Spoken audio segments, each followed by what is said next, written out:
Ang pagkakatuklas sa mga Gnostic book na mas kilala sa tawag na Nag Hammadi Library ay isa sa pinakamahalagang pangyayari sa kasaysayan ng arkeolohiya noong ika-20 siglo. Narito ang mga detalye kung paano ito natagpuan. Isa, ang aksidenteng pagkatuklas. Noong Disyembre 1945, isang magsasakang Egyptian na ang pangalan ay Muhammad ay naghahanap ng abono malapit sa bayan ng Nag Hammadi sa Upper Egypt. Isa-isa siyam. Habang naghuhukay sa paanan ng isang bangin, nakatagpo siya ng isang malaking banga na gawa sa luwad. Sa simula, nagalangan siyang buksan ang banga dahil natatakot siyang baka may nakatira ditong jinn. Ngunit umaasa rin siyang baka may nakatira ditong jinn, isang uri ng espiritu. Nang basagin niya ang banga, tumambad sa kanya ang 13 leather-bound codices. Pangalawa, ang nilalaman ng mga libro.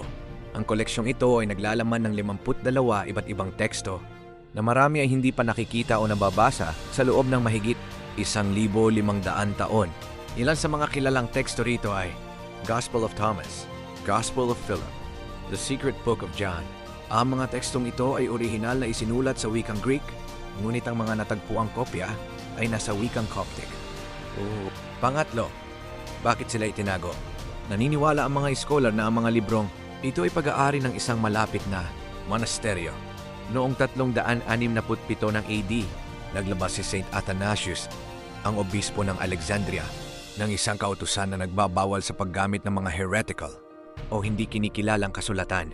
Upang hindi masunog o masira ang mga mahalagang dokumentong ito, pinili ng mga monghe na itago ang mga ito sa loob ng isang bangasa, ilalim ng lupa para sa safekeeping, sa pag-asang mababasa sila muli sa hinaharap.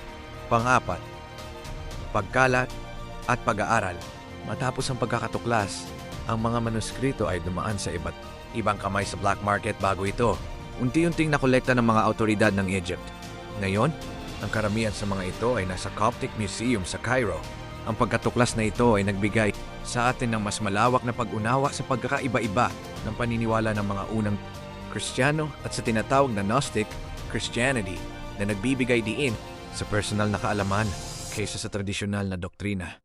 Hanggang dito na lang ang maibahagi ko sa inyo, mga kapatid. Hanggang sa muli. Maraming salamat.